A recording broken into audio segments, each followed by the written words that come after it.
Paula, buenas tardes. Hola Julio, buenas tardes a ti y a todos quienes estén escuchando.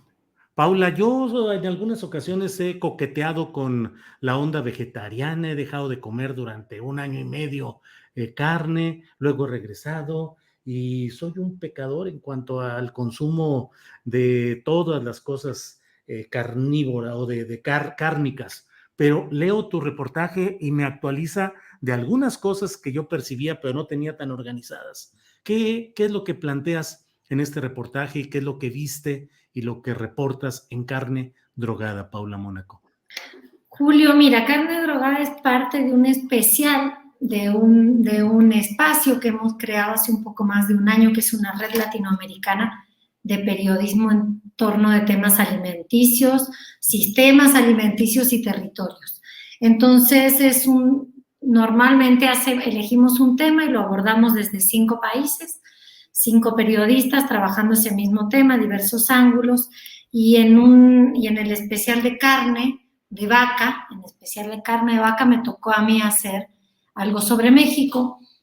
Y empecé a ver, me planteé, bueno, desde hace un tiempo yo también tengo inquietudes sobre qué comemos, cómo se produce lo que comemos, qué implica esa producción de lo que comemos. Y me pregunté, para empezar este reportaje, ¿qué hay en la carne en México? ¿Qué hay en lo que llega a nuestro plato, a nuestra mesa, la mayoría de las veces por medio del supermercado o de los mercados? Y empecé a rastrear qué hay desde la crianza de la vaca hasta el momento último en que se empaca ya para que lo consumamos. Y me encontré con sorpresas nada gratas. Me encontré con al menos 4 momentos de proveerle al animal y luego a la carne ya muerta, incluso de agregarle sustancias diversas que van desde hormonas hasta promotores del crecimiento, los beta-agonistas o anabólicos, incluso los prohibidos que siguen existiendo, aunque ya tienen varios años prohibido en México. El propio presidente Andrés Manuel López Obrador lo admitió el año pasado, que dijo tenemos un tache en esa materia de clenbuterol principalmente. Pero además del clenbuterol, que es tan polémico en el mundo, existe una nueva sustancia prima del clenbuterol que se llama silpaterol, que solo está permitido en 3 países del mundo.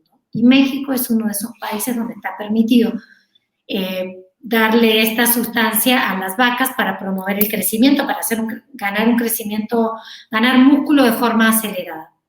Solo México, Estados Unidos y Sudáfrica lo permiten.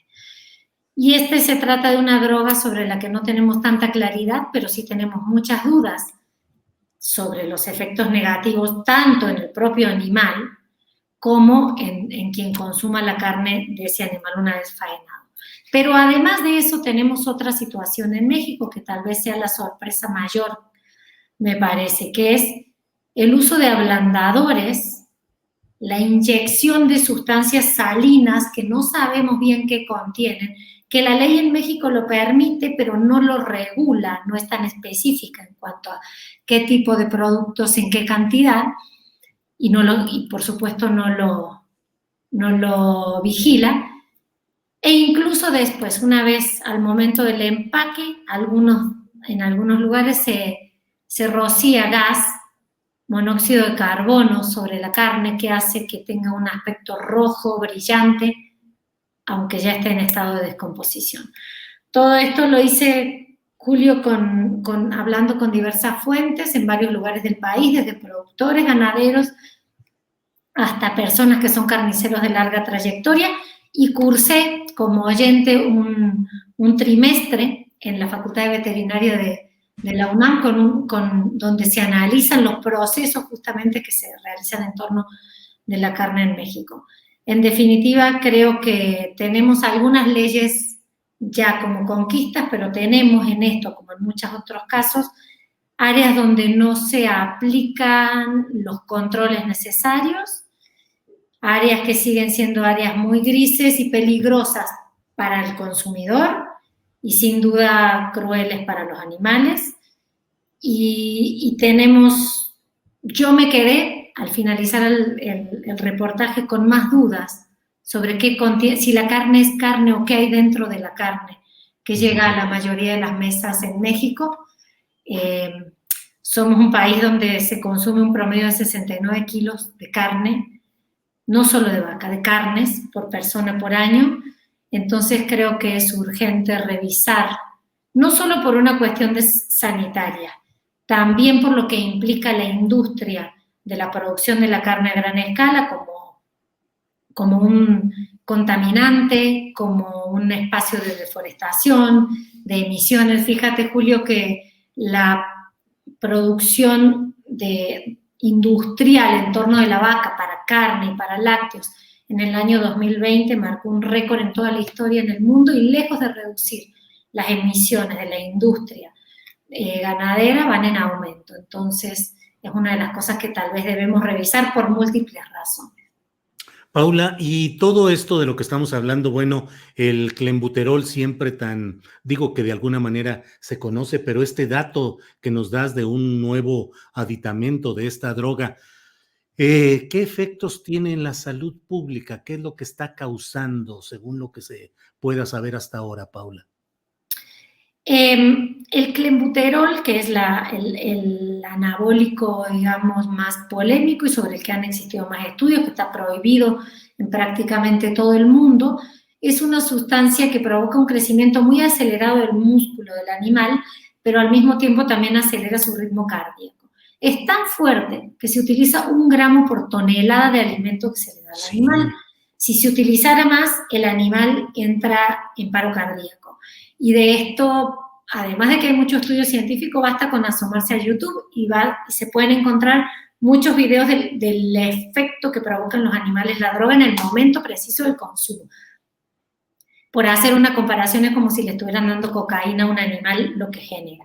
Y en el ser humano están probadísimos los efectos negativos a la salud que genera. ¿Qué pasa con el silpaterol, su primo nuevo, que tiene una patente que se llama Silmax, que es la más vendida, que está permitido solo en 3 países del mundo?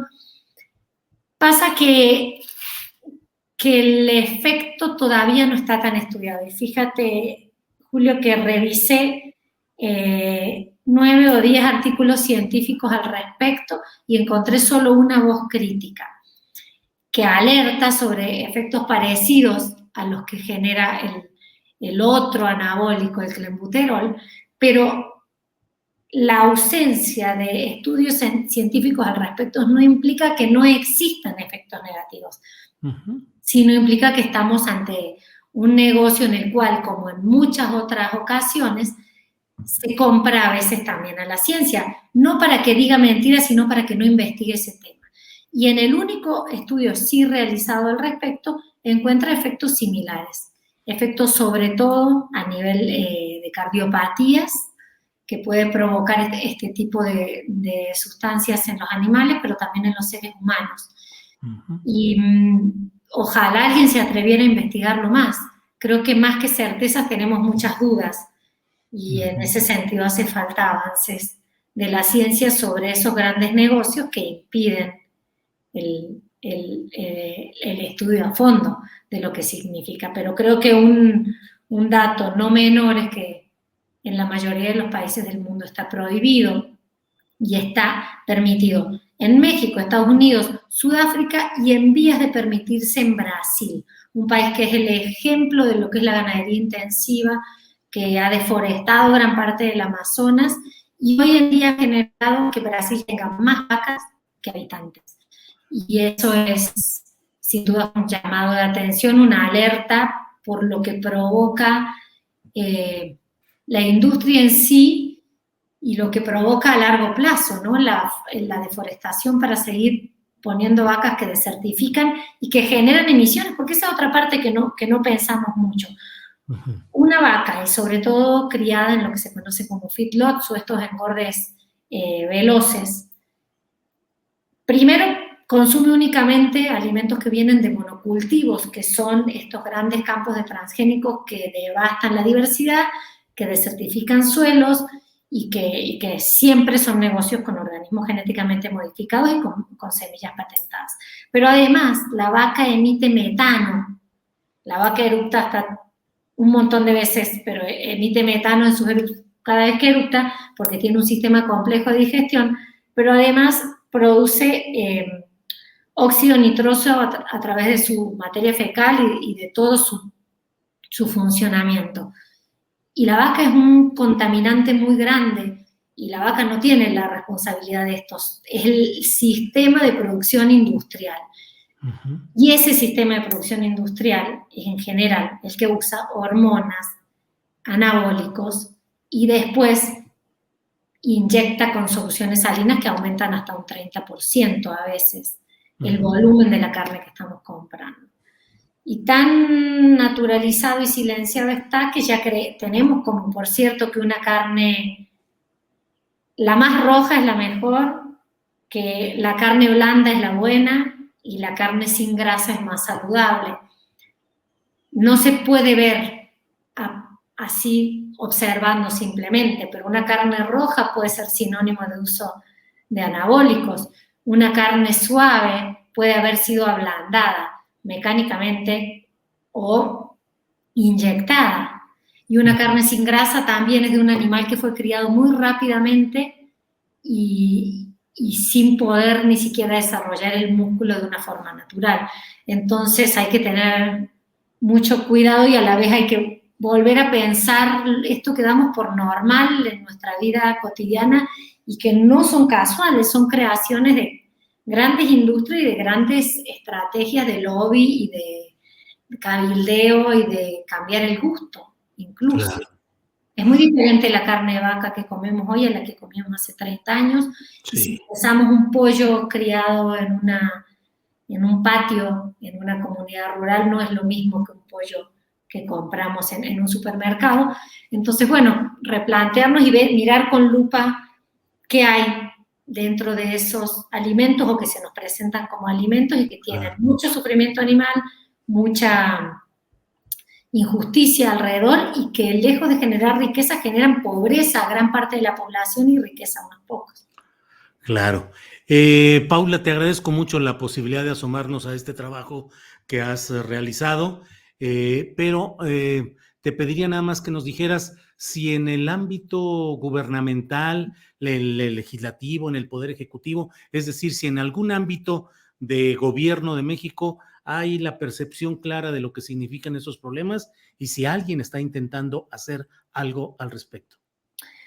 Desde hace algunos años en México se creó una certificación que es la certificación TIF, que es la de los rastros tipo inspección federal. Eso es un avance sin duda y debiera ser la garantía de que las carnes que traen ese sello provienen de procesos más controlados, más naturales de alguna forma para el animal y más saludables también para quien lo consume. Ahora, ¿qué tanto son vigilados esos rastros TIF? Una investigación de mi colega Beatriz Pereira muestra que entre el 2011 y 2017 a los 463 rastros TIF que existen en México solo se les realizaron 185 inspecciones. Yo creo que esa proporción es muy baja y que hace falta más controles y que hace falta ejecutar lo que las leyes dicen, porque si bien por ley en México está prohibido el clenbuterol, si bien esos rastros TIF deben realizar controles periódicos de que no tengan este tipo de anabólicos, no hayan sido provistos este tipo de anabólicos a los animales. Lo cierto es que yo, por ejemplo, intenté conseguir esa información vía transparencia y no obtuve ningún resultado, pero además la ley está hecha de tal forma que quien realiza los exámenes es el propio rastro y quien se queda con esos resultados es el propio rastro y es el rastro quien informa al Estado, no es el Estado quien lo vigila. Está mediado por rastros que a veces son municipales, que a veces son federales, que a veces son estatales, pero muchas otras veces son privados. Entonces creo que acá hay una laguna, sin duda hay muchos temas urgentes en México y este es uno de ellos. No todas las carnes en México se producen así, por supuesto que no. Hay gente que trabaja por la ganadería regenerativa, que trabaja en la producción de carnes orgánicas, pero sí creo que es preocupante que existan, y a un nivel no menor, secrecías en torno de estos temas, falta de controles. Fíjate, Julio, que para hacer Yo trabajo mucho otros temas de seguridad, de los que ya hemos hablado, desaparición forzada, feminicidios, y hacía rato que no me encontraba con un tema donde tuviera que respetar tantas veces el anonimato de las fuentes. Me encontré con más miedo para hablar de carnes que para hablar de desaparecidos en México.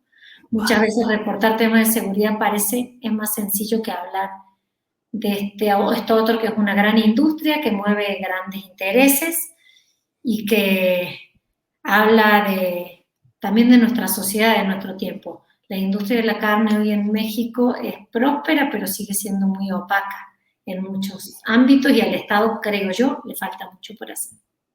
Paula Mónaco Felipe, muchas gracias por esta oportunidad de asomarnos a este tema que has reporteado a fondo y con profesionalismo, como todo lo que haces. Gracias. Y nada más danos, por favor, la referencia de dónde el público puede asomarse a este trabajo y al conjunto de trabajos que se han publicado sobre este tema, por favor. Claro, se pueden asomar a ver en Bocado. Bocado es una red latinoamericana de periodismo de alimentación.